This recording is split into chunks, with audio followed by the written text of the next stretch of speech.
एक तरफ रोना और एक तरफ गाना। सुख और दुख एक ही साथ चलते। आज कोई आदमी सुख पे चढ़ा तो दुख में उतरेगा, फिर सुख पे चढ़ा फिर दुख में उतरा। आशा निराशा के इस झगड़े में ही मनुष्य झमेले में पड़ा रहता है।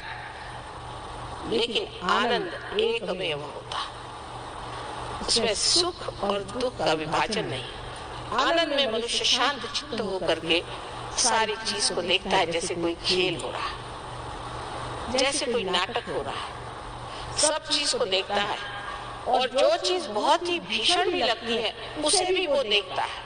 और कारण की वो देख सकता है साक्षी भाव से, वो उसे ठीक भी कर सकता है, उसका इंतजाम भी कर सकता है। और कारण की वो एक महान आत्मा है। परमात्मा के सारे गण देवदूत आकर के उस चीज को इस तरह से समेट लेते हैं कि लोग पूछते हैं, अरे बाबा ये कौन था हमारे बीच में जिसने हमें बचाया। एक हमारी सहयोगिनी थी, वो एक बार राहुल से आ रही थी और उनकी बस उल्टी तो कहते हैं 3 बार गोल घूम के जमीन पे फिर से चारों पैर पे आ गए। सब लोग एकदम घबरा गए, बच्चे बच्चे थे सब घबरा गए। ड्राइवर घबरा के भाग गया और चाबी गाड़ी में थी। तो सब बिल्कुल जब देखा कि किसी को कोई चोट नहीं आई, कोई क्षति नहीं आई, सब हैरान। कहने लगे कि हमारे यहाँ कोई ना कोई साधु संत बैठा हुआ, नहीं तो हो नहीं सकता, ये इतना बड़ा एक्सीडेंट और हमें किसी को चोट नहीं आई। तो देखने लगे तो मेरी अंगूठी पहने हुए थे, वहाँ महाराष्ट्र में तो लोग मुझे जानते हैं, हाँ आप ही हैं, आपकी वजह से। तो उन्हीं के पैर पे आने लगा, मेरे पैर पे मत आई। फिर एक साहब को ड्राइविंग आती थी, वो गए, उन्होंने ले जा करके और गाड़ी ऊपर लाई और वो सीधे सीधे फिर बम्बई पहुंच गए। ऐसे अनेक चमत्कार आपको लोग बताएंगे जिसकी कोई व्याख्या ही नहीं मिल जाती। लेकिन ये चमत्कार ऐसे नहीं कि हाथ से अंगूठी निकाल के आपको दे दी या ऊपर से आपको बबूती निकाल दी। ये तो सब स्मशान से चली आ रही थी बबूत, और कहाँ मिलेगी। और आप उसी पे फिदा हो गए कि हमें हीरा मिल गया। एक साहब हमारे पहचान के थे, बोले क्या मुझे हीरा दिया। मैंने कहा क्यों, आपके पास कोई हीरे की कमी? ना वैसे तो बहुत है, पर आशीर्वाद स्वरूप मुझे मिला। मैंने कहा फिर आप मेरे पास कैसे आए? मेरे पास तो ऐसा हीरा उरा नहीं है। नहीं मैं तो आपके पास इसलिए आया कि मेरे घर के हीरे गायब हो गए। मैंने कहा ठीक, अपनी भाभी को बुलाओ। उनकी बीवी आई, उनसे मैंने पूछा, उनको जरा बंधन दिए। मैंने पूछा बोलिए क्या करती हैं आप? कहले मैं कुछ नहीं करती, पर मेरे अंदर एक बाबा जी आते हैं और मुझसे कहते हैं कि भाई ये सब हीरे उरे तो पत्थर है, वो मुझे दे। मैंने कहा वाह, आप तो घर गृहस्थी की औरत है। आप जिस घर में रहती है, जिस गृहिणी के आप हैं, जिस तरीके से घराने में रहना है, उसमें आपको 2-4 हीरा उरा तो पहनना ही पड़ेगा। आप बड़े घर की लक्ष्मी है, आप तो नंगे हाथ तो घूम नहीं सकती। और आप इतनी बड़ी डॉक्टर हैं, आप ये नहीं समझ पाती है कि अगर ये आपके लिए पत्थर है तो इस सन्यासी बाबा के लिए तो ये बिल्कुल ही बेकार चीज होनी चाहिए। वो आपसे क्यों ले रहा है? तब उनके दिमाग में ठनका, हाँ ये तो बात है। मैंने कहा आप तो गए सो गए, अब मेहरबानी करके उधर जाने की जरूरत नहीं। लेकिन उसके बाद भी पति ने को हार्ट अटैक आया, वो ये बीमारी हुई, वो बीमारी। लेकिन लोगों का पागलपन है कि हीरा लेने, आज तक किसी भी साधु संतों ने अवतरणों ने हीरा दिया सो सुनती नहीं हूं मैं। ये पता नहीं कहां से प्रचलन हो गया। शिरडी के साईनाथ ने एक बार पानी से दीप जलाए थे, ये बात सही, ये हो सकता। अभी मैं इटली गई थी, वहां पर वहां के जो मुख्य थे संचालक वहाँ के टेलीविजन के, उन्होंने मुझसे कहा कि माँ आप पहले मुझे पार कराइए, फिर मैं आपका प्रोग्राम कराऊं। मैंने कहा अच्छा, एक क्षण में पार हो। मैंने उनसे कहा कि देखिए मैं चाहती हूँ कि आप पार होने से पहले कृपया एक काम करिए कि थोड़ा सा मैं आपको पानी देती हूँ, वो आप पी लीजिए। तो उनका अच्छा पानी मंगाया, मैंने उसमें ऐसे उंगली की और कहा पी लीजिए इसे। नहीं पानी तो नहीं है। मैंने कहा क्या है? ये तो वाइन है। मैंने कहा वाइन नहीं, ग्रेप जूस आप पीजिए। कहने से कैसे हो सकता है, पानी का ग्रेप जूस कैसे हो सकता है? मैंने कहा क्यों नहीं हो सकता, ये चमत्कार हो सकता है, पर किसी को हीरा देव के बेवकूफ बनाना ये चमत्कार नहीं। तो आनंद जो अपने हृदय में है वो पाने के लिए आत्मा को जागरूक करना चाहिए। आत्मा क्षेत्रज्ञ है, वो सारे क्षेत्र को जानते हैं और वहां से वो देखते रहते हैं। लेकिन जब कुंडलिनी की आभा वहां पहुंचती है तो सारा ही क्षेत्र आलोकित हो जाता है, मनुष्य का जीवन ही बदल जाता है, उसकी सारी जो प्रायोरिटीज है वो बदल जाती है और वो एक नए तरह के जीवन में उतरता है, उसका परिवर्तन हो जाता है। इस परिवर्तन का होना नितांत आवश्यक है। आज हम देख रहे हैं कि दुनिया में कोई भी चीज पकड़ी नहीं जाती, समझ में नहीं आता कि जमीन है कहाँ, हम कहाँ खड़े हैं। ये जमीन आपकी आत्मा है जिसे आपको खोजना है और पाना है और पाने के बाद उसमें स्थित होना है। अब बहुत से लोग सहयोग में आते हैं जबकि मैं भाषण देने आती हूँ, न जाने क्यों मुझे सुनने हजारों लोग चले आते हैं और उसके बाद चिपकते बहुत कम है, गोंद लगाकर भी नहीं चिपकते और अपनी वृद्धि नहीं कर लेते, न जाने क्या बात। तो किसी से पूछा भाई क्या बात है, मैं तो गया था आपके प्रोग्राम में, मेरी जागृति हो गई, पर अब तो मुझे कैंसर हो गया। तो मैंने कहा क्या फायदा, तुम चिपके क्यों नहीं, तुम रहे क्यों नहीं? नहीं, उसमें के एक जो सहयोगी साहब थे वो जरा से बहुत हमसे आकड़ के बात की, तुमसे उससे क्या मतलब है भाई, तुम बैठो ध्यान करो। अगर कोई बात हो किसी ने आकर के, वहाँ कोई तुमसे इलेक्शन तो लड़ नहीं रहा कि भैया आइए बैठिए आपके गले में मैं हार पहनाता हूँ। आप अपनी गरज से वहां गए हैं, उनकी गरज से तो गए नहीं।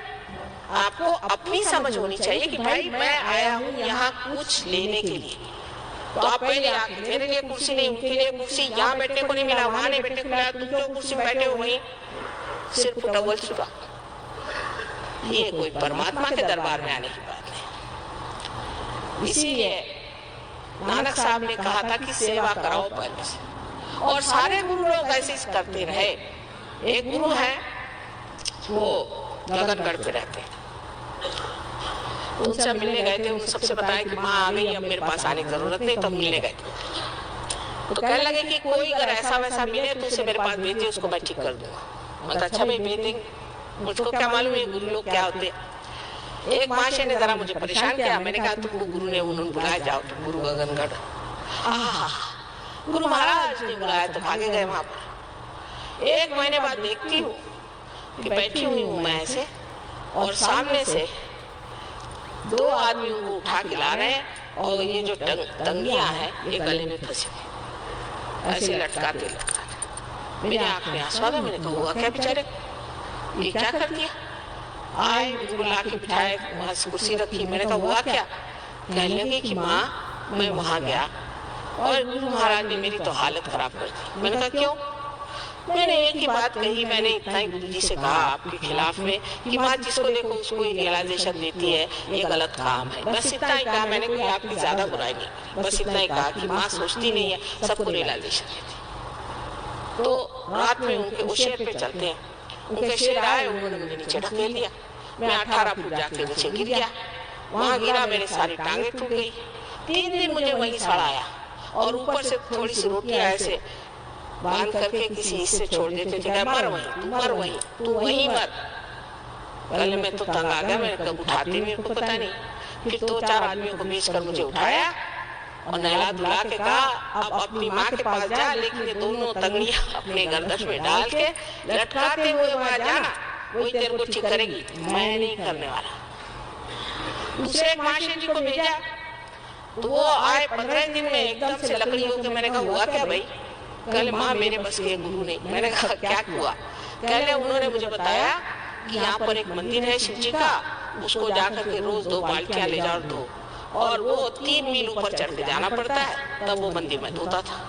धोते धोते 15 दिन में मेरा ये हाल होगा, मेरे बस मेरे हाथ थर कांप रहे। और डॉक्टर साहब अपने बड़ा बघारते थे, डॉक्टर साहब की हालत खराब हुई।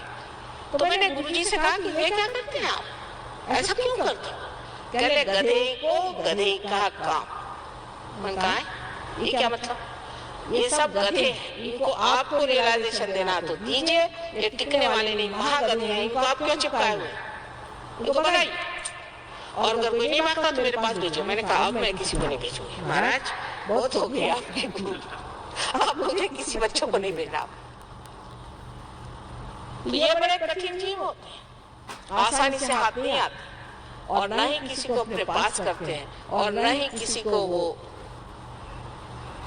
पार कराते हैं, क्योंकि वो सोचते हैं उनके अलावा सब गधे हैं।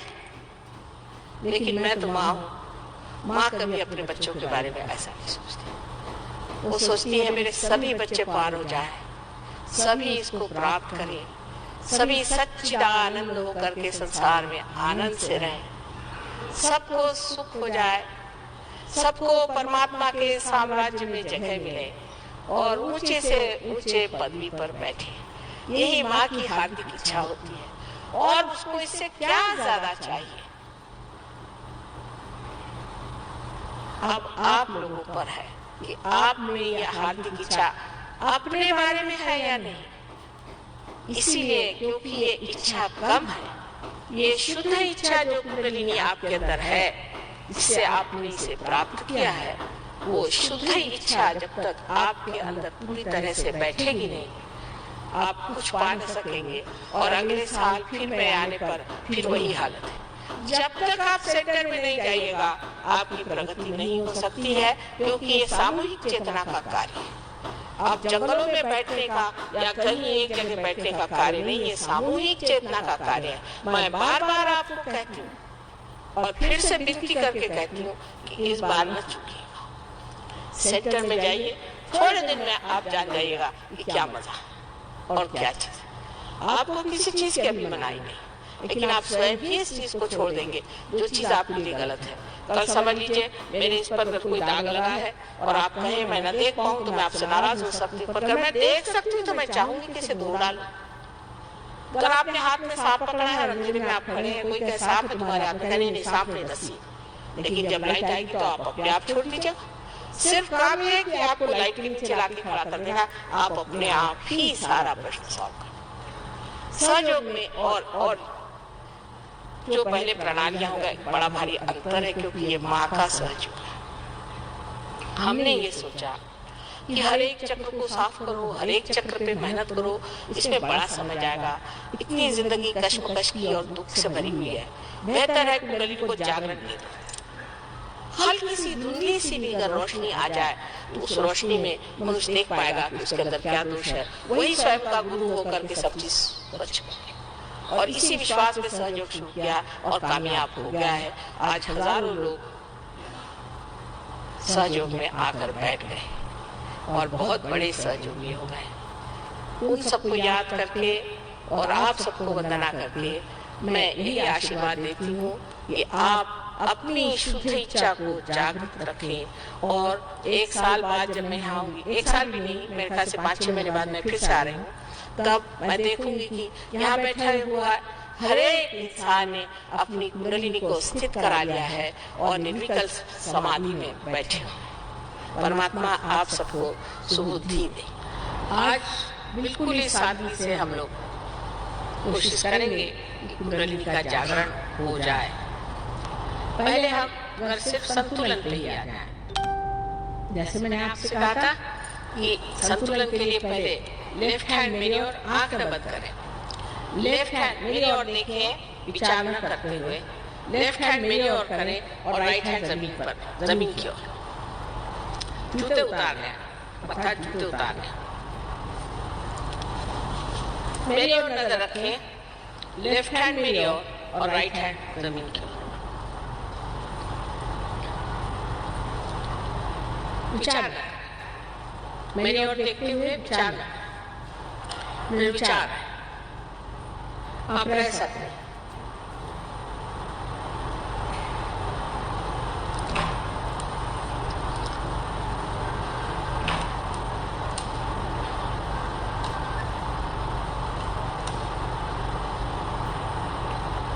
दोनों पांव अलग अलग रखें जमीन पर पूरी तरह से। पूरी तरह से तलवे उसके जमीन पर होने चाहिए। और सीधे बैठ करके लेफ्ट हैंड मेरी और राइट हैंड इस तरह से, आंख न बंद करें, निर्विचार में रहें।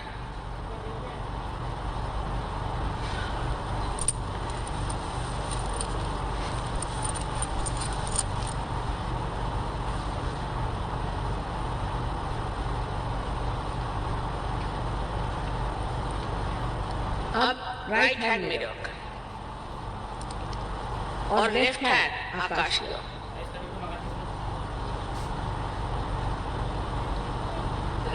बहुत ऊंचा नहीं, इतना बस, ज्यादा नहीं, इससे तकलीफ न, ऐसे आराम से, आराम से।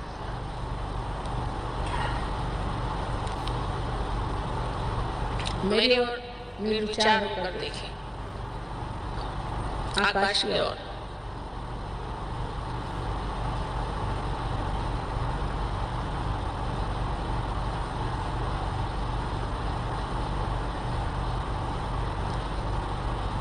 और फिर से लेफ्ट हैंड मेरी ओर करें और राइट हैंड जमीन की ओर, इस वंग भूमि की ओर, इस भारत माता की ओर, इस पृथ्वी माता की ओर। और निर्विचार है।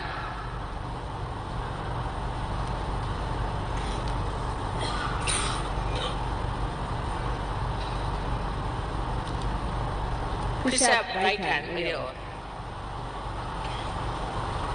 और लेफ्ट हैंड ऊपर।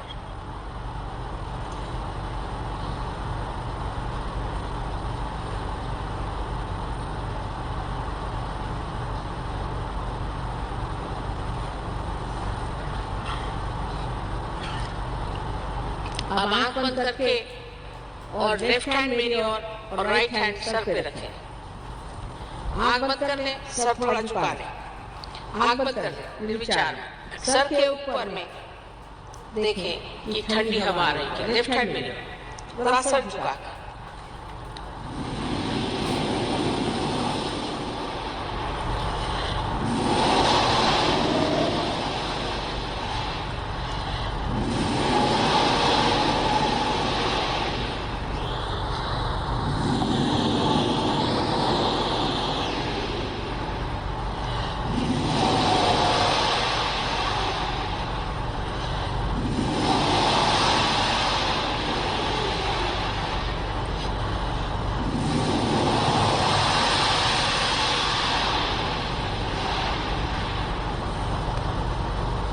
अब आप अपना राइट हैंड मेरे ओर और लेफ्ट हैंड सर पे रखिए, सर झुका नम्रतापूर्वक देखिए। शक्ति से